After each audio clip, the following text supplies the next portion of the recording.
안녕하세요. 제가 그 지난 강의 때 그 공부하는 그 목적으로 성인이 되고 싶다라고 말씀드렸던 거 혹시 기억하시는지 모르겠어요. 그러니까 지금 제가 나이가 40이 넘었는데 사실 공부하기 싫은 날이 되게 많거든요. 그럼에도 불구하고 계속 공부를 하게끔 만드는 동력은 좀 막연하긴 하지만 나도 성인이 좀 돼봐야겠다. 사실 그런 게 좀 있었고 그런 생각을 가지게 된 가장 큰 이제 시발점은 사실은 논어였어요. 그러니까 논어를 읽을 때 우웅 선생님께서 주자의 말을 인용을 해서 논어를 읽기 전과 읽은 후는 달라져야 된다라는 말씀을 하셨어요. 그래서 사실 저는 그때까지는 공부라는 거가 항상 그 학교 다닐 때 그 성적을 위해서 공부를 하는 거지 내 삶을 바꾸기 위한 공부를 해보겠다라는 생각은 별로 해보지 않았는데 그때 그 얘기를 듣고 아 그래 나도 아는 만큼 내 행동을 변화를 시켜야겠다 이런 생각을 하게 됐어요. 그러면서 같이 공부하던 동학들하고 맨날 이제 하는 얘기가 이제 암과 삶의 일치를 어떻게 시킬 것인가 이런 문제를 놓고 항상 얘기를 했었고 그 암과 삶의 일치는 어느샌가 이제 공부하면서 나의 그 화두로 자리를 잡게 됐어요. 근데 사실 살다 보면 늘 암과 삶은 일치하지가 않는 거예요. 논어를 읽고 나서도 애들한테는 사실 그렇게 뭐 자유로운 엄마이지도 못하고 사실은 부모님께도 마찬가지로 늘 예전 모습 그대로이다 보니까 옆에서 보는 남편이 봤을 때 너무 한심해 보였나 봐요. 너는 논어를 읽으면 뭐하냐 아무것도 바뀌지가 않는데 이런 얘기를 이제 늘 했었거든요. 그럼 그런 얘기를 들으면 행동을 어떻게 내가 변화를 시킬 것인가를 고민을 해야 되는데 아 맞아 내가 아직 책을 많이 안 읽어서 그래 이러면서 더 이제 지식을 더 축적하고 공부를 더 정밀하게 해야겠다라는 생각을 많이 했어요. 그래서 그러던 와중에 이제 전승록 강의를 글강에서 한다는 얘기를 듣고 아 그래 그러면 이제 전승록을 읽고 나도 이제 드디어 이제 지행일치를 좀 해야겠다. 왜냐하면 제가 양명하게 그 전승록에서 기대했던 부분은 그동안 막연했던 그 지행합일의 문제, 지행일치의 문제를 아 양명은 좀 뭔가 속 시원하게 풀어줄 수 있을 거라고 기대를 했어요. 그러니까 양명하면 사실 떠오르는 게 그거밖에 없으니까. 근데 이제 양명 전승록을 읽다 보니까 제가 그동안에 주장하고 알던 지행일치는 아니었던 거예요. 그러니까 주자식의 선지후행이었던 거죠. 먼저 공부를 하고 공부가 내 삶을 변화시킬 것이라는 거는 주자식의 선지후행이었던 것이고 양명에 있어서는 그거는 지행일치가 아니었던 거죠. 그래서 그럼 주자가 말하는 선지후행이라는 거는 어떤 것이냐. 일단 주자는 사물에 있는 이치를 알아야지만 실천을 제대로 할 수 있다라고 생각했던 거죠. 그러니까 부모에게 동양을 함에 있어서도 내가 더울 때 어떻게 시원하게 해드릴 것이며 추울 때는 어떻게 따뜻하게 해드릴 것인가 하는 구체적인 세부 항목을 내가 공부를 해야지 나의 실천이 뒤따를 것이다라고 생각하는 게 주자식의 선지후행인 거죠. 근데 양명은 그런 식으로 해가지고는 맨날 백날 앉아서 공부만 하게 되지 결코 실천할 수 없다라는 거를 지적을 해요. 그래서 결국은 공부하던 사람들이 맨날 자기가 알지 못하는 것을 알려고 추구하고 자기가 행하지 못하는 것을 추구하다가 세월 다 보내고 죽어버린다. 이게 양명의 주장이에요. 자 그러면 양명은 뭐라고 얘기를 하냐면 내가 알고 있는 것과 나의 행동은 본래부터 하나라고 얘기를 합니다. 그러니까는 나의 지와 행은 절대 분리할 수 없다는 게 양명의 주장이에요. 근데 가만 생각해보면 사실 저는 이 부분에 되게 동의하기가 힘들거든요. 예를 들어서 내가 운전을 배운다라고 칠 때, 운전을 하고 싶다라고 칠 때 사실 운전을 먼저 배워야 할 수 있는 거잖아요. 내가 어떻게 나의 암과 행이 같이 일치할 수 있지? 그리고 영어로 예를 들어서 얘기를 하고 싶다고 할 때도 알파벳부터 차근차근 배워야지 이 말하기가 가능한 거지 내 암과 행동이 같이 동시에 일어난다? 이런 부분은 사실 좀 쉽게 납득이 되지 않았던 부분이에요. 근데 사실 이러한 저의 생각은 사실 그 당시에 있었던 사람들도 마찬가지로 가졌던 부분이지 고동교도 마찬가지로 반론을 펼칩니다.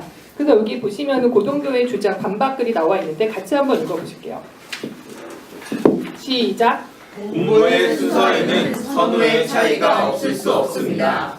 예를 들면 밥인 줄 알고서야 먹고 향인 줄 알고서야 마시며 옷인 줄 알고서야 입고 길인 줄 알고서야 가니 아직 이 사물을 보지 못했는데 먼저 이 일이 있는 것은 아닙니다. 그러나 이 또한 아주 작고 짧은 순간일지 차등이 있어서 오늘 그것을 알고 내일에야 행한다는 말이 아닙니다. 사실 고동교회 주장은 너무 일리 있다고 생각하지 않으세요? 저는 사실 고동교회 주장이 되게 맞다라는 생각을 했어요. 예를 들어서 내가 되게 목이 말라서 식탁 이렇게 부엌에 이제 물을 마시려고 갔는데 식탁 위에 내가 평소에 너무 좋아하는 호빵이 놓여 있는 거예요. 그럼 호빵을 보는 순간 집어 먹게 되는 거죠. 나는 사실 호빵을 먹어야지라고 생각하는 게 아니었는데 호빵을 본 순간 호빵을 집어 먹게 되면은 이 경우에는 그러면 지행합일인지 아니면 선지후행인지 참 좀 헷갈리는 부분이 아닐 수 없어요. 그러니까 사실 고등교회 주장대로 뭔가 대상 사물이 있고 알미 있어야 행위가 있다라는 얘기는 지극히 어려운 얘기는 아니거든요. 근데 양명은 제가 호빵을 집어먹은 그 사건 자체는 지행합일이라고 얘기를 해요. 자, 어떻게 해서 그렇게 지행합일이 되냐면 사실 호빵을 먹는다라는 행위를 놓고 보면 호빵하고 먹다 사이에는 호빵을 먹고 싶은 마음이 있는 거죠. 양명 같은 경우에는 이 호빵을 먹고 싶은 마음, 이 마음 자체를 양명은 그 주의 깊게 봅니다. 예를 들면 내가 그냥 언제 어디서나 아무렇게나 막 먹을 수 있는 사람은 아닌 거잖아요. 뭐 배가 부르다든지 아니면은 뭐 되게 걱정이 너무 많아가지고 밥 생각이 없고 이런 경험은 누구에게나 있는 거잖아요. 근데 그럼에도 불구하고 뭔가 맛있는 떡을 보았다고 했을 때 그냥 집어먹거나 하지 않는 거잖아요. 뭐 먹고 싶은 마음이 있어야 먹는 행위가 있는 것처럼. 그래서 양명에게는 항상 이 마음이 모든 행위의 그 출발이라고 생각을 했습니다. 그래서 양명은 이 마음이 몸을 주재하는 것이고 그리고 이 세상의 사물이든 사건이든 내 마음을 떠나서는 존재하지 않는다라고 보았어요. 그래서 양명 같은 경우는 대학의 한 구절을 이용해서 암과 행위에 대해서 다시 새롭게 정의를 합니다.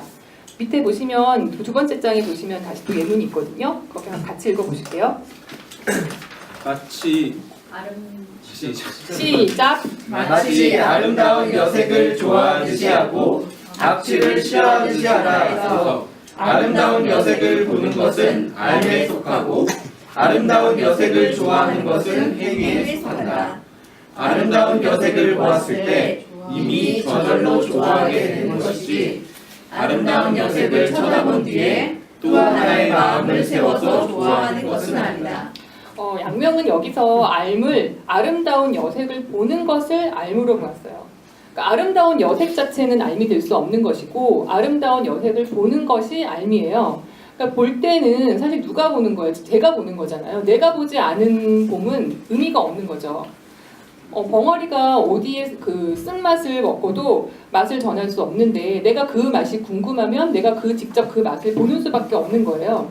양명에게 중요한 거는 내 마음이고 내가 직접 해보는 것이 중요한 것이기 때문에 행위도 마찬가지예요. 여색을 좋아하고 악취를 싫어하는 것이 양명에게는 행동인데 사실은 너무 특이한 부분, 저는 이 부분이 사실 양명 전순록 읽으면서 되게 재미있게 와닿았던 부분인데 우리는 쉽게 행위라고 하는 것은 뭐 물리적인 신체 활동이라든지 뭔가 눈에 띄는 변화를 가지고 행위라고 하지만 마음의 움직임 자체를 양명은 행위로 보았어요. 내 마음의 움직임은 사실 나만이 알 수 있는 부분이고 다른 사람에게 보이지 않는 부분이지만 마음의 움직임이 곧 행동의 시작이라고 하는 것이 양명의 주장이에요. 그래서 제가 앞에서 논어를 읽었음에도 불구하고 내 행위에 변화가 없었다라고 이제 제가 고백을 했는데 자, 그랬을 경우에 나는 자유롭고 효도의 이치를 몰라서 그랬던 것이 아니라 양명에 의하면 나에게는 그런 마음이 없었던 거죠. 그렇기 때문에 일단 내가 마음을 먹는 순간 그거는 행위로 일단 이어지는 거고 우리는 이미 각자가 알고 있는 만큼 지행합의를 이루면서 살고 있다는 것이 양명식의 저는 시각이라고 생각을 해요. 다만 효도를 알고 있지만 효도하지 않았던 거는 효도를 하지 않아도 괜찮다라는 마음이 그게 발현이 돼서 행위로 나타난 것이고 나는 그 마음대로 그 마음 그대로 행위를 한 거기 때문에 나는 이미 지행합의를 이루고 있었다라고 볼 수 있어요. 근데 그렇기 때문에 양명은 내가 혼자서 생각하고 있는 생각일지라도 그것이 잘못된 것이면 그게 문제라고 얘기를 합니다. 왜냐하면 생각 자체가 행동의 싹이기 때문에. 그렇기 때문에 양명에게 중요한 거는 지행합일 이전에 어떤 알을 행하는가라는 문제가 남게 돼요.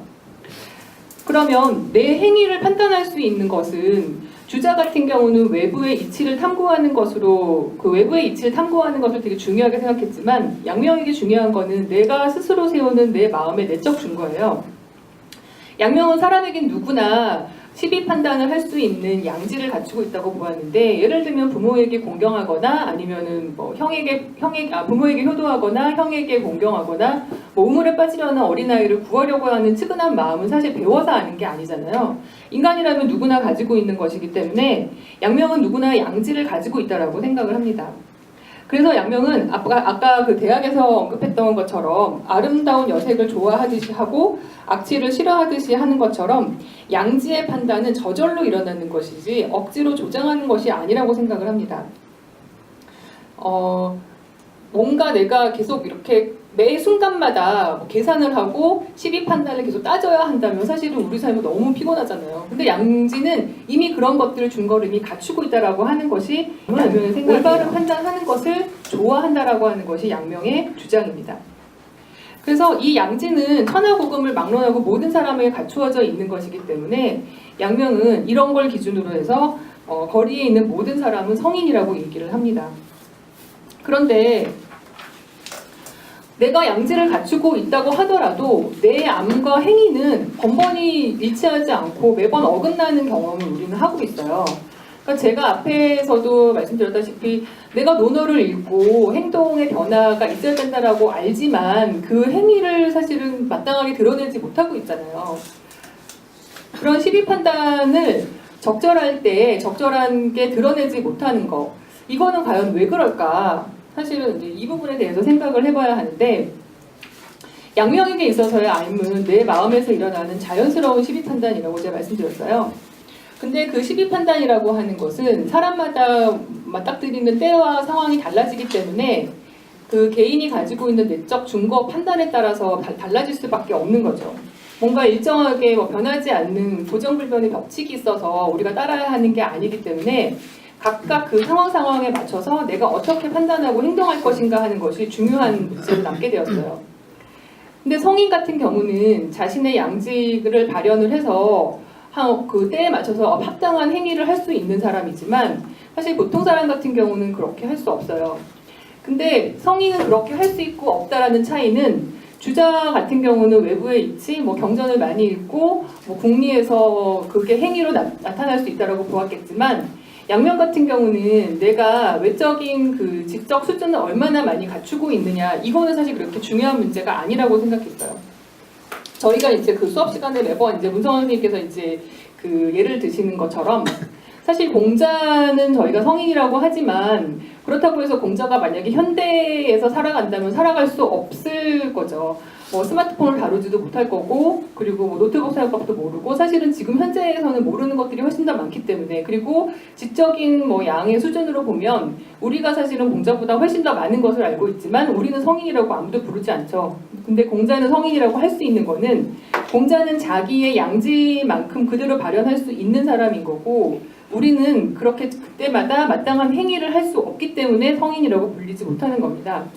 양명은 이러한 그 성인이 자기의 마음에서 품고 있는 생각을, 양지의 발현을 그대로 있는 그대로 나타낼 수 있기 때문에 성인의 마음을 거울에 비유를 합니다. 세 번째 장 보시면 성인의 마음은 밝은 거울과 같다라고 예문이 나와 있습니다. 같이 한번 읽어보실게요. 성인의 마음은 밝은 거울과 같다. 다만 이 하나의 마음이 밝기만 하면 느끼는 것에 따라 응하여 어떤 사물도 비추지 않는 것이 없다. 이미 지나가버린 형상을 여전히 남겨두지도 않으며 아직 비추지 않은 형상을 먼저 갖추고 있지도 않다. 양명은 성인의 마음을 밝은 거울에 비유를 하는데, 밝은 거울을 하나씩 한번 상상해 보세요. 그러니까 밝은 거울이 만약에 있다라고 치면 어떤 형상이 나타났을 때 거울은 그 형상을 있는 그대로 비추죠. 거울이 마음대로 자기적으로 과거의 모습을 비춘다든지 아니면 미래의 모습을 비춘다든지 이러면 이제 더 이상 거울이 아닌 거죠. 그리고 거울이 거울로서의 역할을 제대로 하려면 깨지거나 아니면 표면이 왜곡되거나 이래서도 절대 안 되고, 그냥 밝게 깨끗한 상태를 유지하고 있어야 사물을 바르게 비출 수 있는 건데, 양명은 사람의 마음도 그렇게 돼야 된다라고 생각을 하는 거예요. 그래서 성인의 마음은 밝은 거울처럼 한 점의 오점도 없이 깨끗한 상황을 유지할 수 있기 때문에 다가오는 사물에 대해서 그때그때 적절한 행동을 취할 수 있는 거지만, 일반 사람 같은 경우에는 거울이 때가 끼거나 아니면 먼지가 앉거나 이래서 혼탁한 상황이라 그때 형상을 제대로 비추지 못하는 상황이 됩니다.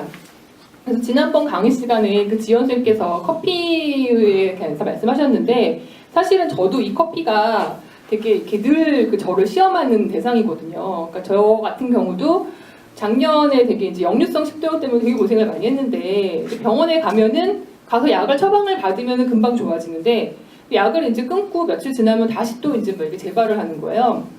그래서 이제 그때마다 병원에 가서 이제 얘기를 들어보면 의사는 이제 약을 먹는 것보다는 식이 조절하는 게 가장 중요하다라고 얘기를 해요. 그래서 일단 뭐 밀가루라든지 커피 이런 거 좀 삼가하고 증세가 없어질 때까지는 먹는 거를 잘 조절하라 이렇게 얘기를 하죠. 그러면 제가 그때 할 수 있는 마땅함이라는 거는 사실 의사의 말을 듣고 식이 조절을 하는 것이 제가 할 수 있는 마땅함인데 늘 마음이 이제 왔다 갔다 해요. 그 마땅함을 알고 있지만 커피를 마시고 싶어하는 그 유혹을 이기지 못하고 오늘은 뭐 한 잔만 마시고 또 한 잔 마시면 또 아프면은 뭐 물을 좀 많이 마시고 이런 식으로 계속 내 나름대로의 이제 합리화를 시킵니다. 행동의 합리화를. 근데 커피를 마시지 않아야 한다라는 마땅함은 하나이지만 내 행동을 합리화시키기 위해서는 온갖 가지의 생각이 다 일어나는 거예요. 뭐 한 잔 정도는 괜찮겠지. 아니면은 물 한 잔, 커피 한 잔 마시고 물 10잔 마시면 괜찮겠지. 이런 식으로 자꾸만 이제 내 마음을 이제 더럽히는 거죠. 양명 같은 경우는 아까도 이제 마음을 밝은 거울에 비유했다고 말씀을 드렸는데 마음이 밝은 거울이다라고 하는 거는 마땅함이라는 거는 사실 누구나 다 알 수 있다라고 저는 생각을 해요. 왜냐하면 양명의 주장대로 양지는 누구나 다 가지고 있으니까. 근데 자꾸 그 양지의 판단을 흐리는 여러 가지 그 생각들이 끼이기 때문에 그 처음에 양지가 가지고 있는 판단이 자꾸만 흐려지는 거거든요. 근데 가만히 생각해 보면 자기 자신의 행동 그리고 그때 처한 상황에 따라서 어떻게 행동할 것인가 하는 거는 스스로가 답을 구할 수밖에 없는 거고 그리고 스스로 그 내린 판단과 행동은 본인 스스로가 납득됨이 있어야 된다는 것이 양명의 주장입니다. 그렇기 때문에 외부의 표준 준칙이라든지 이런 것보다는 개인 스스로가 자신의 마음을 잘 닫고 그리고 항상 마음을 밝은 거울처럼 유지하는 것이 양명에게는 중요한 행위 준칙이 되는 것입니다. 이상으로 강의를 마치겠습니다.